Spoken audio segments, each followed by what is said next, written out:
Kita kembali ke ini ya, prinsip advokasi berbasis bukti. Nah, ini kadang-kadang sering kali dilupakan oleh aktivis mahasiswa. Jadi jangan asal teriak aja. Karena apa yang kita lakukan itu khawatirnya nanti berimplikasi secara hukum. Menuduh orang misalkan melakukan suatu perbuatan yang salah, ya kan? Apalagi dipublikasi di media dengan sengaja misalkan, apalagi yang bermuatan fitnah misalnya. Meskipun jarang ya, mahasiswa kemudian dikriminalisasi karena apa? Karena dia memfitnah misalnya penguasa, jarang gitu. Tapi sedapat mungkin kalau basis buktinya ada, itu akan sangat lebih bagus gitu. Jadi kalau saya dulu ketika sebelum melakukan gerakan mengkritik misalnya kebijakan pemerintah atau siapapun itu, maka harus diawali dengan penggalian data terlebih dahulu. Itu yang menjadi penting. Data, bukti, baru misalnya kita bangun diskusi, baru kita melakukan aksi, gitu ya. Itu penting. Karena mungkin saya basicnya hukum, jadi selalu hati-hati gitu ya sebelum kita melakukan tindakan. Jadi based on evidence segala sesuatu itu.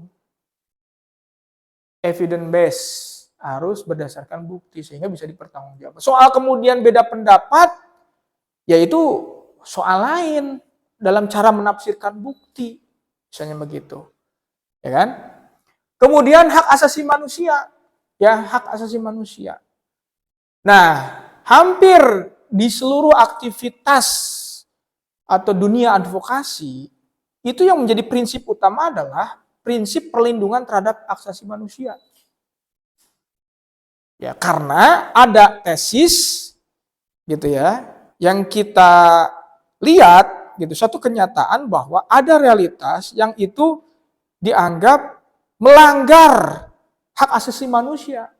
Ya seperti halnya tadi, kelompok rentan yang tidak bisa mengakses haknya, hak sipil, hak ekonomi dan lain-lain.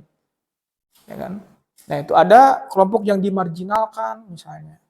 Ada misalnya kelompok minoritas agama yang dia tidak diberikan haknya karena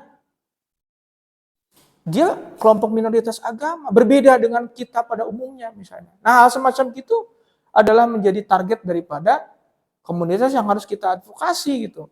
Ada HAM yang dilanggar di situ. Kemudian juga inklusif dan partisipatif, terbuka dan partisipatif gitu. Jadi dapat mungkin itu harus mengedepankan prinsip dialog gitu ya, partisipatif. Itu kita bisa memetakan masalahnya, apa yang menjadi masalah dari kelompok target yang kita advokasi ini. Itu harus dibuat partisipatif. Jangan sampai kita dengan alih-alih misalkan mengadvokasi, padahal kita juga tidak punya orientasi kemana agenda ini kita bawa. Jangan-jangan bukan membawa agenda atau kepentingan dari kelompok target yang kita advokasi. Hanya cuma cari panggung supaya Yusuf terkenal aja. Gitu. Setelah terkenal, kemudian dipilih jadi caleg nanti. Jadi nggak begitu. Jadi niat juga menjadi penting ya. Niat ini menjadi penting. Rata-rata orang biasanya nongol ketika momentum mau pilkada, ya kan, pileg. Sementara kalau kita tracking, dari mana lahirnya dia, dari mana munculnya dia, punya historis nggak, punya rekam jejak yang bagus nggak dalam dunia advokasi masyarakat, itu jadi persoalan. Atau hanya jangan-jangan dia hanya mengandalkan modal kapital, finansial aja. Modal itu banyak-banyak ya, ada modal kapital, ada modal finansial, ada modal sosial. Dia punya modal finansial, nggak punya modal sosial, ya sebaiknya pikir-pikir dulu lah, gitu ya. Karena mungkin dia juga gagap nanti ke depan, ketika dia berkuasa, dia mau berbuat apa untuk kepentingan masyarakat. Gagap gitu loh. Nah ini, ya harus diantisipasi. Karena orang yang sering bergulat dalam dunia advokasi itu secara tidak langsung, apalagi kita berproses dari semenjak mahasiswa, ini menjadi modal yang sangat berharga. kita sering bergulat dengan persoalan-persoalan masyarakat. Itu menjadi investasi sosial kita, membangun juga mindset dan karakter, membangun visi kita nanti ketika memimpin apapun lah gitu ya, organisasi baik itu dalam skala kecil maupun dalam skala besar, misalkan negara, itu akan terbangun gitu. Berbeda halnya orang yang tidak dilahirkan dari rekam jejak dunia advokasi sejak dia misalkan dulunya. Gitu. Itu akan berat gitu. Makanya yang ada dalam pikiran dia, kumaha carana APBD atau APBN ini gitu ya, dialokasikan untuk kepentingan dia. Akhirnya naon? Korupsi. Gitu ya. Bukan dialokasikan untuk kepentingan masyarakat, boro-boro ngaluarkeun dana pribadi gitu ya. Dana APBD, APBN oge dikorupsi. Komo duit pribadi mau matak dikeluarkan. Kenapa? Karena proses keterpilihan dia semenjak dulu juga pakai uang. Nah ini bahkan bisa jadi mereka juga nggak ngerti konsepsi tentang hak asasi manusia, gitu ya, nggak paham gitu loh. Dia berkuasa itu untuk apa sih? Nah itu niatnya yang salah. Inklusif. Harus berpikir inklusif, jangan, apalagi kalau sudah jadi pemimpin ya, harus inklusif. Inklusif itu kan lawannya itu eksklusif, gitu ya. Inklusif harus terbuka, apalagi kalau udah jadi pemimpin, dia jangan beda-bedakan, misalnya ini kelompok dia atau bukan, gitu ya. Jadi jangan begitu. Kemudian akuntabel dan transparan, jadi segala sesuatunya itu dapat dipertanggungjawabkan, itu tadi karena ini rangkaian kan, ada buktinya, dapat dipertanggungjawabkan, pilihan metodenya mau seperti apa. Yang penting itu adalah metode yang kita sepakati dan diyakini oleh kita itu adalah benar, dapat dipertanggungjawabkan. Saya katakan bahwa kebijakan Pak Wali Kota atau Pak Bupati ini misalkan salah. Kenapa argumentasinya? Begini dijelaskan. Gitu. Dapat dipertanggungjawabkan. Jangan sampai nggak tahu, gitu ya. Pokoknya masalah, we. Nah, mesti ngobrol pokoknya memang hese. Gitu ya. Jadi argumentasi itu harus penting karena yang diuji adalah ininya reasoningnya, penalarannya. Jangan terjadi kesesatan berpikir. Kalau Rocky Gerung bilang kedunguan gitu ya. Dungu karena sesat pikir gitu ya. Ya soal salah misalnya itu urusan lain ya. Apalagi mahasiswa ya masih dianggap wajar lah kalau salah gitu ya. Tapi kalau salahnya disengaja itu nggak wajar. Kemudian konsisten dan berkelanjutan. Nah ini tantangan ya. Di dunia advokasi tantangan terbesar ini adalah ini menurut saya. Konsistensi dan keberlanjutan. Babari capek. Dan advokasi itu bukan persoalan mudah. Tidak berarti agenda advokasi ini selesai hanya 1 kali atau bahkan 2 kali. Bahkan bisa berminggu-minggu, berbulan-bulan, bahkan bertahun-tahun mungkin. Tidak bisa diprediksi, unpredictable. Untuk memastikan bahwa hak seseorang itu dipenuhi. Gitu ya. Diakses itu jangan Anda berpikir 1 kali kegiatan, udahlah 1 kali demo misalnya selesai. Belum tentu, gitu loh. Saya aja dulu misalnya ketika zaman masih aktivis mahasiswa, isu yang saya bawa itu tidak banyak-banyak. 1-2 isu dalam 1 tahun. Tetapi ini konsisten dan berkelanjutan. Jangan sampai kita banyak isu, isu nu ieu nu hiji oge can beresnya. Ngagarap deui isu nu lain. Gitunya. Akhirnya ngagarap deui isu nu lain, teu beres-beres kabeh. Gitu loh. Nah, kalau saya berpikir ada 1 isu yang dianggap kita prioritas, itu menjadi agenda advokasi kita, syukur-syukur goals. Tapi kalaupun misalkan tidak sepenuhnya kita bisa capai, ada progres yang kita dapatkan. Nah ini proses perubahannya, ini yang paling penting. Jadi juga jangan sampai kemudian kita berharap bahwa setiap advokasi yang kita lakukan itu harus wajib berhasil. Kalau dalam konteks misalnya harapan, keinginan, target ya boleh saja. Tapi bisa jadi dalam proses perjalanan itu kan ada dinamika. Tapi yang penting adalah prosesnya. Dan ingat, tantangannya itu berat ke depan tuh. Belum lagi misalnya ya faktor internal, ya itu internal. Belum lagi faktor eksternal. Ya kan? Banyak gangguan dari orang, banyak pengaruh. Gitu ya, banyak intervensi belum lagi. Ini konsistensi, maka kepemimpinan itu menjadi faktor terpenting. Bagaimana dia betul-betul bisa mengkonsolidasi kelompok kekuatan ini ya, agar dia continue untuk melakukan tugas-tugas advokasi. Ini penting. Karena rata-rata di setiap kegiatan advokasi, baik itu yang dilakukan oleh mahasiswa maupun masyarakat pada umumnya, apalagi ormas, mohon maaf ya, misalnya, apalagi misalkan kelompok-kelompok ya LSM atau ormas, kadang-kadang bisa jadi berhenti di tengah jalan karena berbagai macam faktor gitu. Nah, mahasiswa saya yakini ini masih punya idealisme, bagaimana dengan idealisme ini bisa menjaga konsistensi dan keberlanjutan daripada agenda advokasi yang sedang dijalankan. Lanjut. Kemudian ini masih bicara tadi prinsip ya. Lanjut. Tipe advokasi ada yang sifatnya edukasi publik. Mengedukasi tadi dengan tujuan apa? Untuk membangun kesadaran sosial masyarakat, mengedukasi, gitu ya. Jadi cukup dia melakukan fungsi-fungsi edukasi. Kemudian advokasi media untuk kaitannya ini nanti dengan opini publik, gitu. Karena untuk membangun kesadaran dan dukungan kolektif itu kita perlu memang berjejaring atau bermitra dengan media, apalagi di era digital semacam ini. Bahkan kita pun sebagai kelompok advokasi harus punya media, minimal YouTube atau gitu loh, atau Instagram gitu loh, medsos lah, itu udah banyak kanalnya gitu. Nah, harus punya.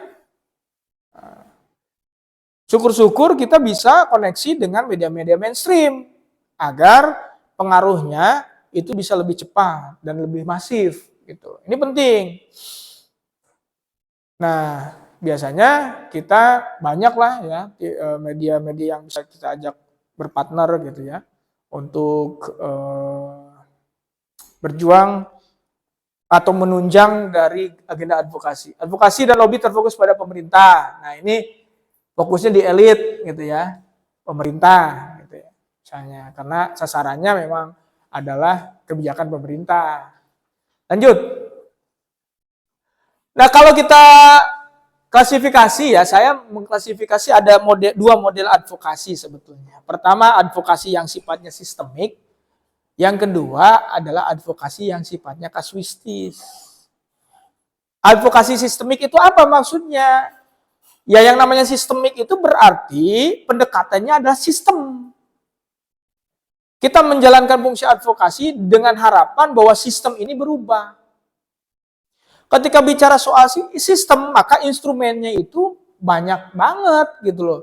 Macam-macam ya. Apa aja kira-kira? Mulai dari apanya menurut teman-teman? Kalau bicara sistem, kita ingin mengubah sistem nih. Undang-undang dasar.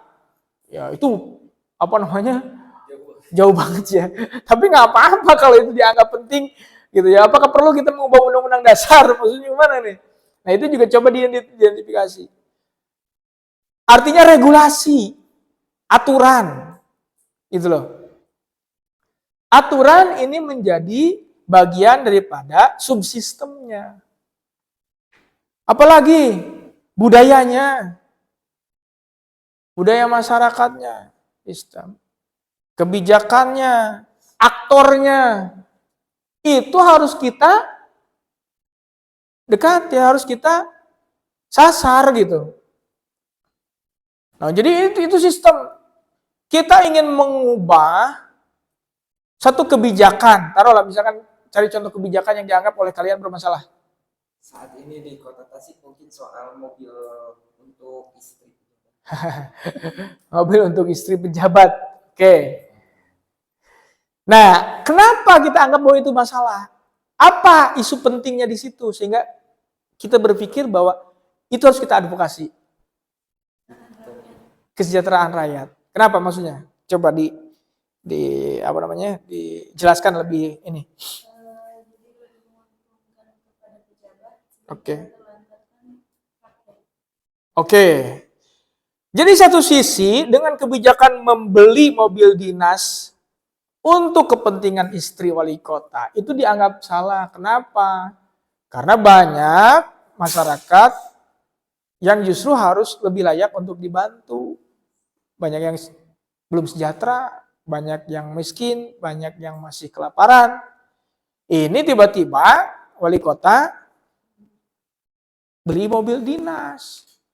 Yang harganya berapa? 800 juta. 800 juta. Coba misalkan yang muliakeun mahasiswa yang tidak mampu diinunya. Geus sabaraha puluh tah. Lebih. Lebih, taruh lamun misalkan biaya kuliah seberapa. Nah, itu bisa puluhan 50, bisa melahirkan 50 sampai 50 sarjana mungkin atau bahkan lebih. Puluhan sarjana. Dan di tengah efisiensi. Di tengah efisiensi, ya di saat pusat misalkan ya efisiensi, melakukan efisiensi, betul. Pertama ada isu hukum di situ. Apakah benar memberikan mobil untuk digunakan istrinya? Itu kan penting jembatan itu. Di samping yang tadi, ya, aspek yuridisnya, aspek sosiologisnya, aspek ekonomisnya, itu semuanya kita baca. Jadi multi perspektif pendekatannya. Nah ini juga penting. Pendekatan ekonomi, pendekatan hukum, ini kan macam-macam tuh. Pendekatan apa? Ya, manajemen keuangan dan lain-lain. Ekonomi. Nah, itu kita baca, oh tidak tepat tuh, kita kritisi. Apa yang harus kita lakukan? Ya, kalau bisa, ya alokasi di dalam APBD-nya dirubah.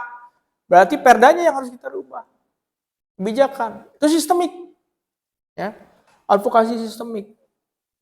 Wali kotanya kita sadarkan dengan cara apa? Di demo, DPR-nya demo, rubah tuh perdanya. Gitu kan? Nah, itu sistemik. Ada yang kasuistis. Nah, kasus. Apa kasus? Biasanya itu personal.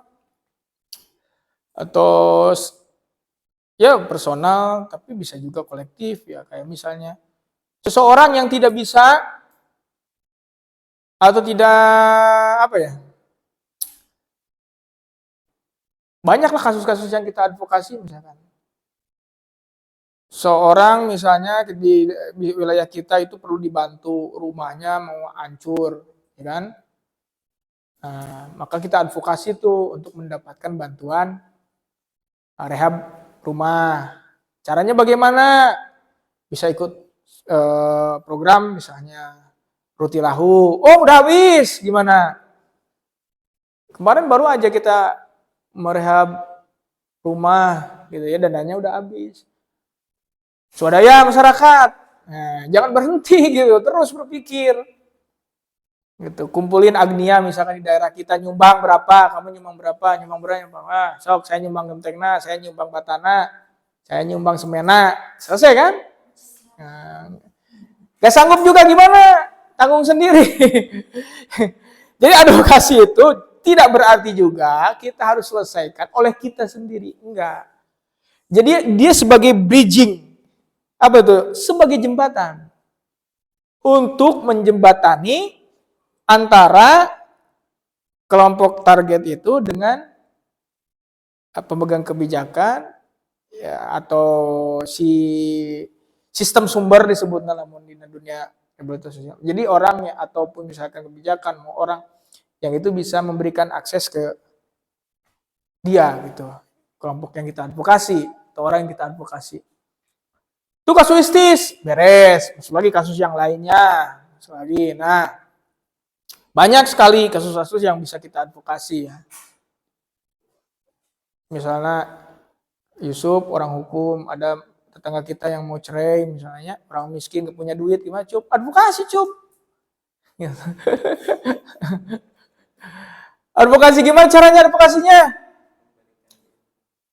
Ya dia merasa menderita karena menikah dengan laki-laki yang malas kerja, gak mau kerja, gak dapat duit, segala macam. Gimana solusinya? Cek Yusuf, cerai we bu. Cari lagi penggantinya gitu. Nih saya punya calon penggantinya. Itu bisa jadi salah satu opsi ya. Bisa jadi salah satu opsi. Tapi saya menggugat ke pengadilan juga nggak punya duit sama. Gimana caranya? Nah di pengadilan agama itu ada perkara atau dana khusus untuk masyarakat tidak mampu. Prodeo tuh. Ya tapi juga terbatas. Bulan Februari udah habis. Ya daftar bulan Maret, kumacu. Tahun kewe. Geus teu sabar cenah yang pisah. Kan gitu. Iuran 100 ribuan ewang, yang penting mah bisa daftar gitu. Nah itu salah satu lah. Banyak itu advokasi kasus. Lanjut. Kemudian strategi advokasi. Ini strateginya adalah aliansi dan koalisi. Aliansi itu apa? Gabungan, koalisi. 3 partai ya. Kampanye publik, aliansi, tuh koalisi. Israel nyerang Iran. Terus sanggupun. Koalisi jeung saha Amerika. Gitu loh. Sanggupun kene ngajakan Qatar segala macam. Sekarang sedang gencatan senjata nih. Kampanye publik. Nah itu tadi kampanye publik, campaign. Nah itu dengan cara-cara konvensional atau melalui media sosial, gitu, media cetak, media televisi dan sebagainya. Kampanye publik, gitu ya, advokasi untuk menyuarakan suatu hal, isu, gitu ya. Kami rakyat Iran tidak sepakat gencatan senjata. Peperangan harus dituntaskan. Agenda balas dendam kita wah, turun tuh di Iran tuh masyarakat tuh protes, kan? Dua-duanya saling klaim kemenangan perang. Itu kampanye publik. Lobbying, nah ini lobbying masuk negosiasi. Itu jadi kita coba pahami bahwa negosiasi, lobbying itu bagian daripada strategi advokasi. Salah satunya. Karena aktivitas tadi misalnya kita mau merubah suatu kebijakan, baik itu advokasi yang sifatnya kasus maupun sistemik, itu melibatkan aktivitas negosiasi, lobbying. Bagaimana seseorang itu mau kita dampingi, itu lobby, negosiasi. Bagaimana orang tersebut, stakeholder misalkan mau bantu orang itu negosiasi, lobbying. Bagian daripada strategi advokasi. Storytelling dan media sosial. Nah, ini untuk edukasi publik. Sekarang itu storytelling. Ya, storytelling dan media sosial. Jadi, kamu bercerita, storytelling tahu kan ya? Nah, menceritakan kisah sukses, cerita sukses kita, atau cerita kita di dalam kegiatan-kegiatan advokasi, isu-isu yang kita angkat. Kita sampaikan apa urgensinya, apa manfaatnya, gitu ya. Siapa yang terlibat dan harus seperti apa. Itu dijelaskan di situ, di storytelling aja.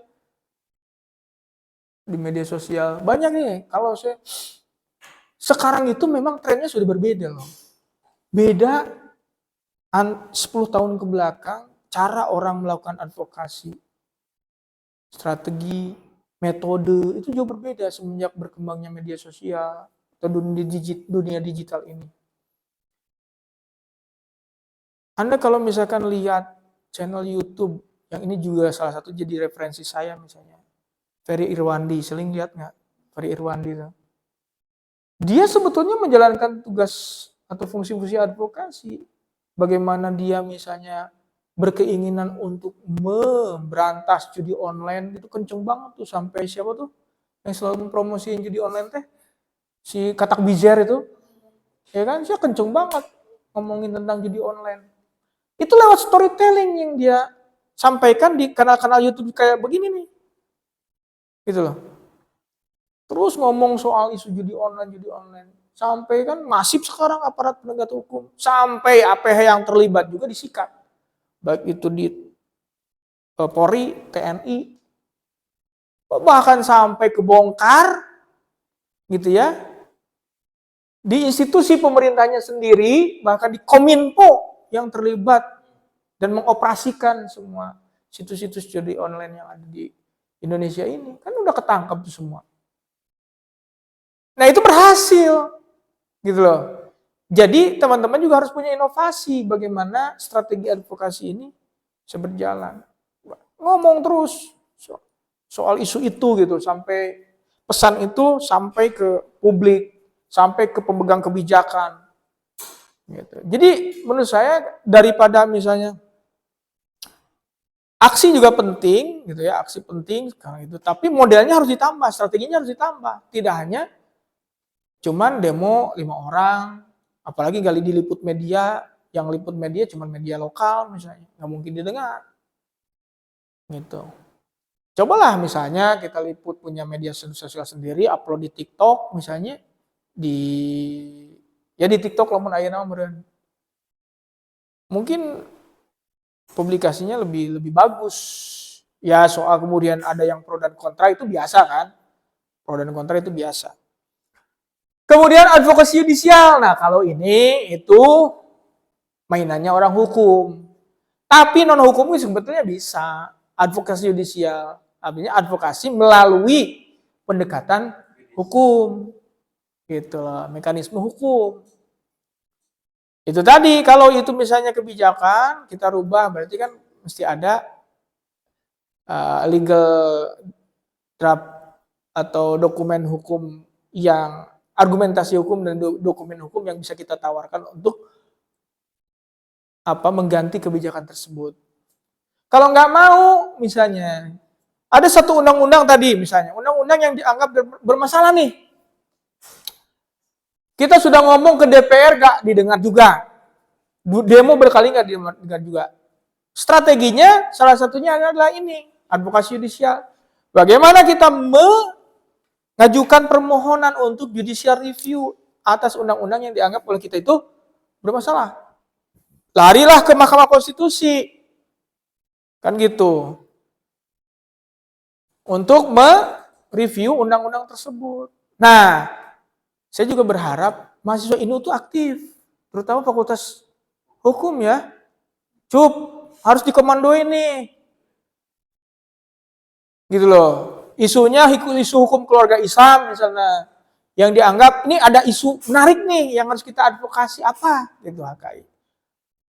Nah, ada undang-undang yang dianggap misalkan ini tidak berkeadilan nih. Sekali-kali kita uji nih di Mahkamah Konstitusi. Gitu loh. Saya juga sudah sarankan ke Kaprodinya. Bikinlah semacam kelompok kajian konstitusi atau CUP. Jadi khusus misalnya ngaji soal konstitusi. Nggak apa-apa, nggak hanya terbatas orang Fakultas Syariah aja. Teman-teman misalnya dari mana? MPI, KPI, MPI ya itu. MPI gitu loh. Karena tidak sedikit kebijakan pendidikan yang juga bermasalah misalnya. Undang-undang tentang pendidikan misalnya. Itu bermasalah, kaji. Gitu.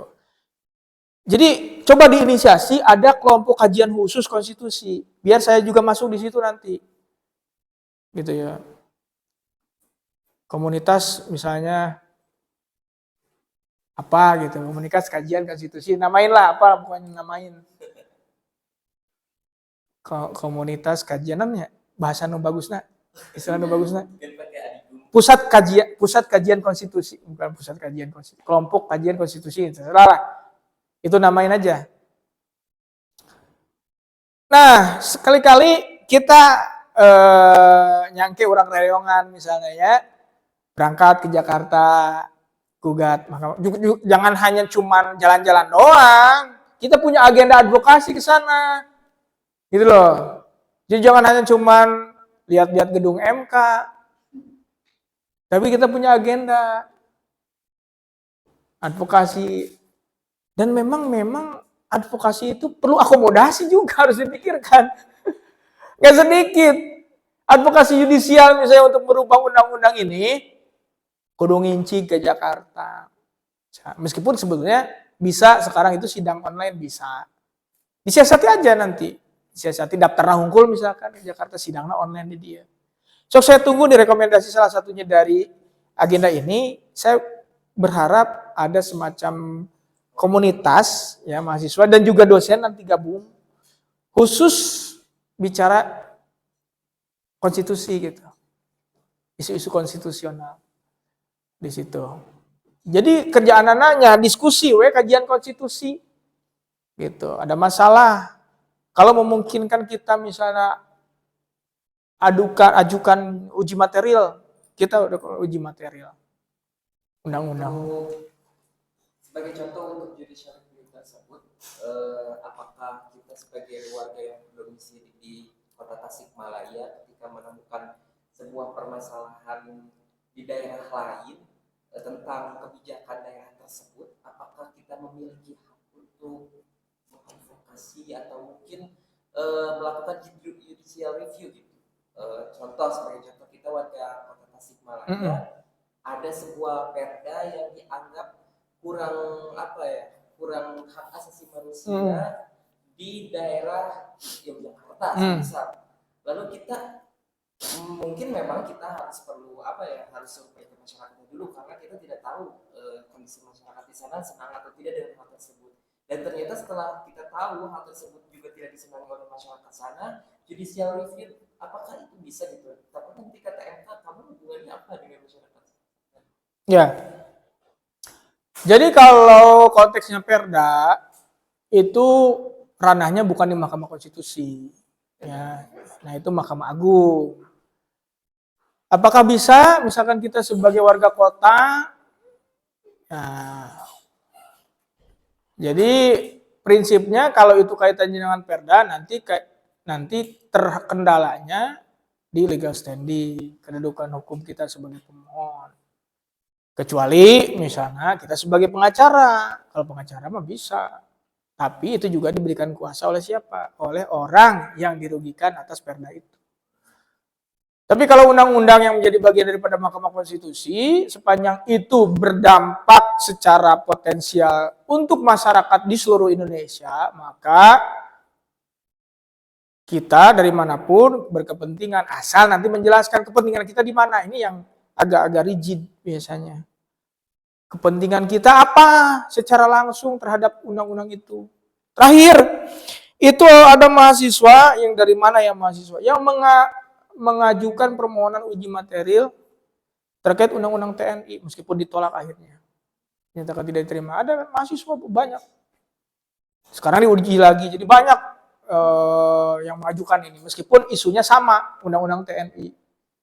Itu banyak ya. Udah banyak kok. Kayak misalnya yang mengajukan apa tuh? Pendidikan gratis juga. Pendidikan gratis kan mahasiswa kan? Nah, itu cobalah inu manaon misalnya teh. Usia perkawinan jadi 17 gitu. Gitu. Kayak gitu cup. Coba bikin komunitas, kajian dulu, jangan langsung Itu ya, saya tunggu nih. Lanjut. Next. Metode advokasi, policy tadi legislatif, media, udah, human rights, strategic partnership, child center campaign. Lanjut. Aja. Tahapan. Nah, ini penting, tahapan untuk advokasi. Tahapan advokasi mulai dari mengidentifikasi isu. Ini. Isu apa yang akan kita bawa di dalam agenda advokasi ini? Isu tentang misalnya perlindungan anak, isu tentang buruh migran, isu tentang pendidikan bagi masyarakat miskin, apa? Nah itu tentukan dulu isunya. Kemudian analisis stakeholder. Stakeholder apa? Siapa yang terlibat dan berkepentingan terhadap isu ini? Coba, kalau misalnya isu tentang pendidikan, taruh misalnya kemarin itu soal apa? PSP. Apa? Yang apa? Durasi. Zonasi itu. Dianggap itu bermasalah kan? Masalahnya apa? Jadi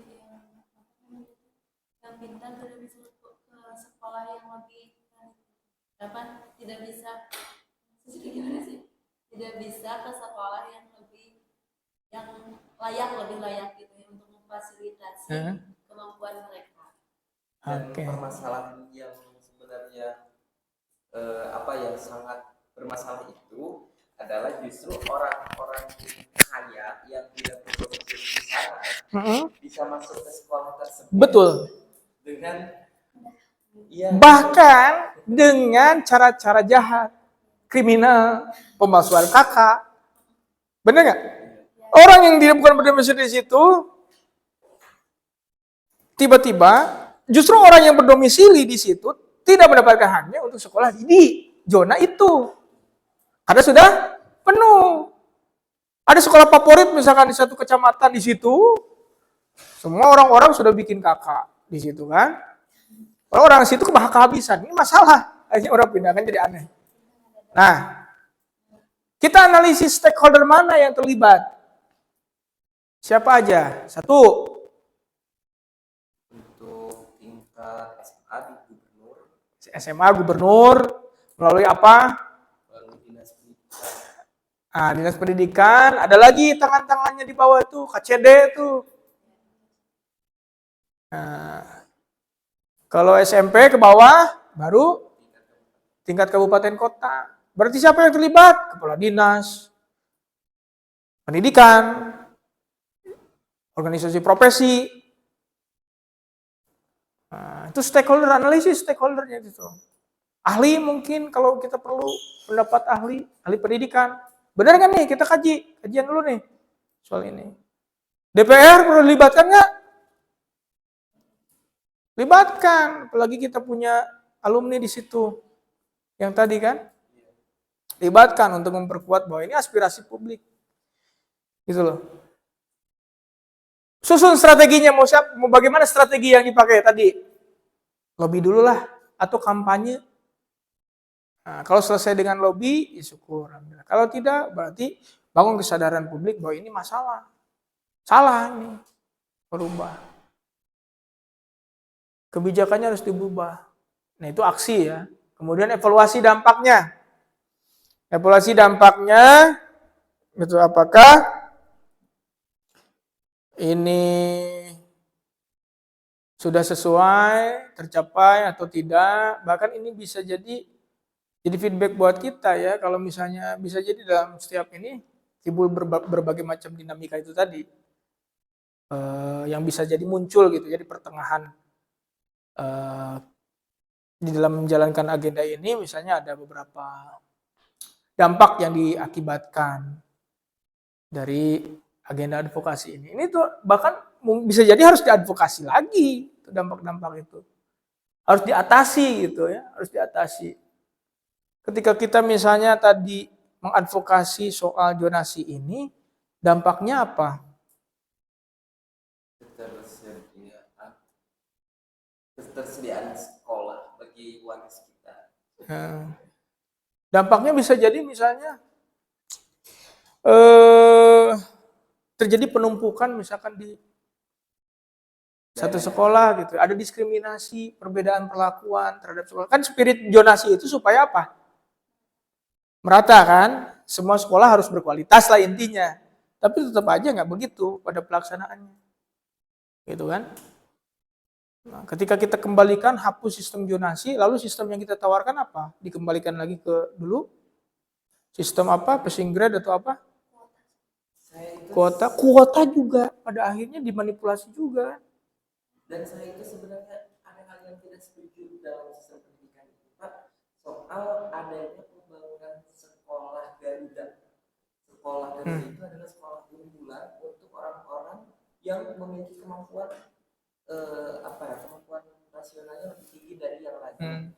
Terus di satu sisi kita akan menggalakkan zonasi sehingga SMA 1 yang awalnya sekolah terfavorit sekarang siapapun bisa asal warga sekitar.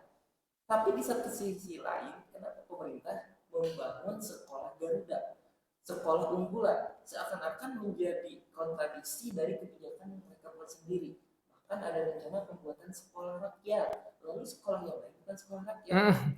Saya rasa itu tidak memiliki badan hukum, tidak memiliki dasar hukum juga gitu. Terutama untuk oke lah sekolah rakyat, anggaplah oke.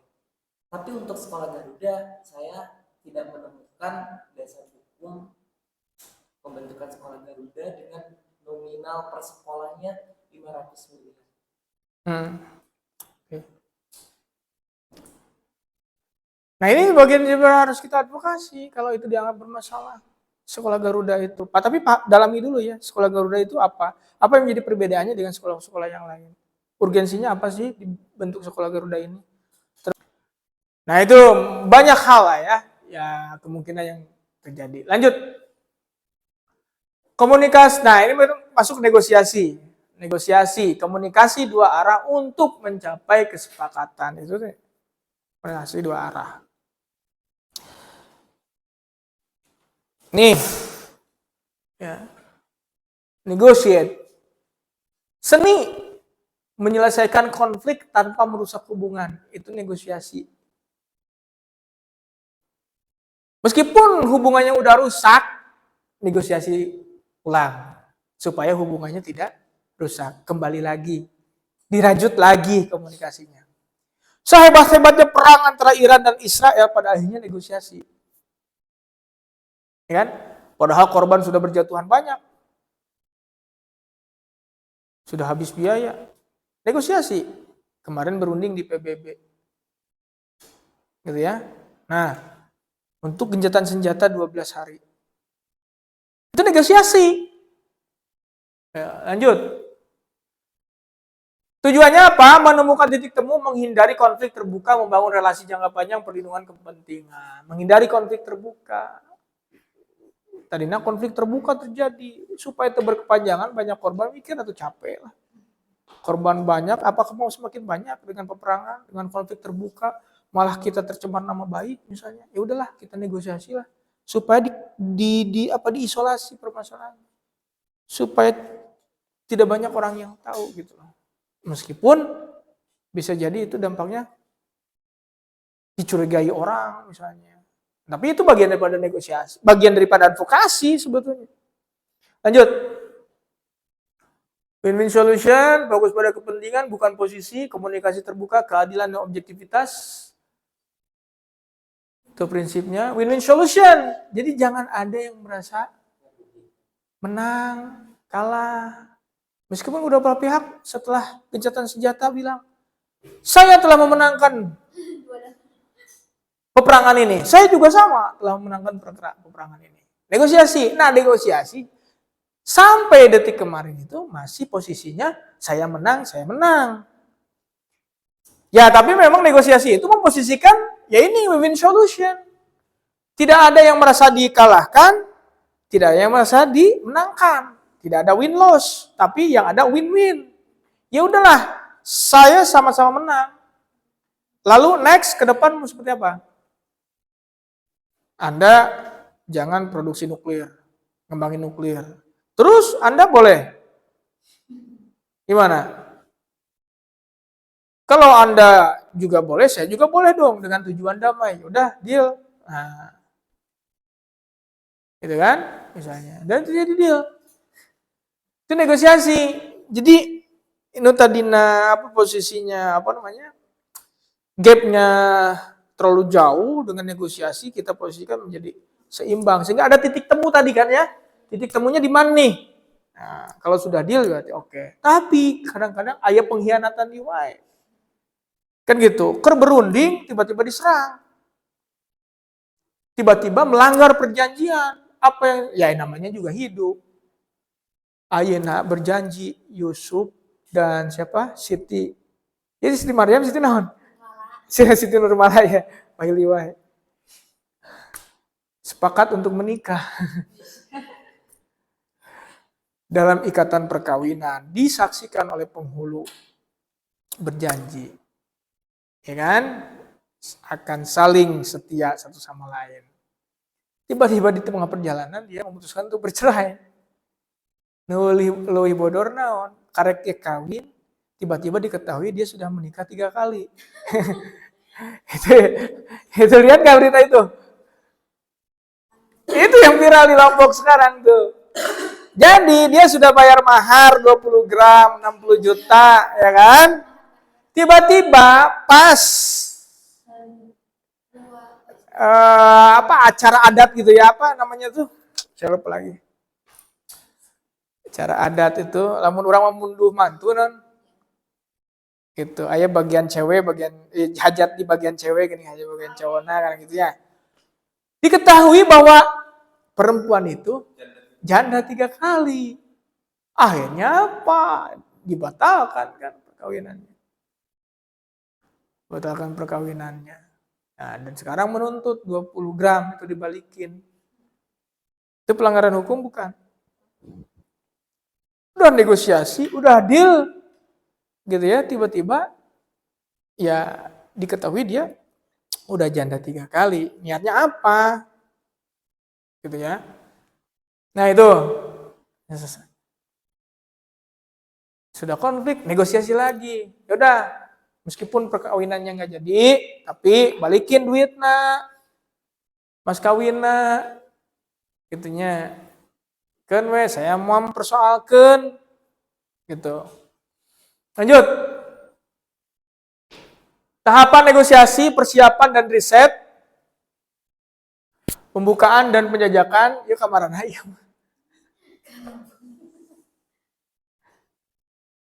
Penyampaian kepentingan, penawaran dan konsesi, penyampaian kepentingan, itu tadi persiapan, riset, persiapan heula, bahan-bahannya disiapkan, pembukaan, penjajakan, kemudian penyampaian kepentingan kita sampaikan, penawaran, lalu tawar-menawar, lanjut, saya menawarkan A, saya menawarkan B, gitu. Gimana? Sepakat gak? Nggak sepakat.